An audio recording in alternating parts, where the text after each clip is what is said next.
হিন্দু কি আগেতে বিপদে ছিল? এখন আমাদের প্রধানমন্ত্রী এবং মুখ্যমন্ত্রী হিন্দু। হিন্দু এখন বিপদে পড়েছে, কারণ তোমরা সকলেই তো জানো আমাদের বাংলা বক্স বন্ধ করা হয়েছে। এরা এসিই মাইক বলার ক্যারিয়ার খেয়ে নিয়েছে। তার সাথে যে বন্ধু এবং দাদারা মাইকের ভিডিও করে তাদের জীবনযাপন করত, তাদেরও ক্যারিয়ার খেয়ে নিয়েছে।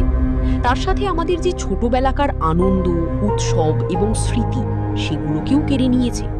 এরা কি আদৌ হিন্দু নেতা? আমাদের হিন্দুদের উৎসব দিনকে দিন এরা ধ্বংস করতে চলেছে। পুজোয় মাইক, মাইক মানে কত আনন্দ, কত মজা। পুজোয় মাইক হলে সেই গ্রামটাই যে একটা পুজো পুজো বলে মনে হতো।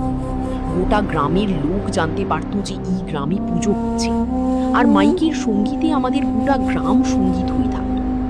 এত বড় একটা নিয়ম জ্বালিয়ে আমার মনে হয় যে আমাদের দেবী দেবতাদের উৎসব মাটি করে দেওয়া হয়েছে। বাকি তোমাদের কেমন কি লেগেছে বা এই বিষয় নিয়ে কি বিচার, কমেন্ট বক্সে অবশ্যই কমেন্ট করে জানাবে।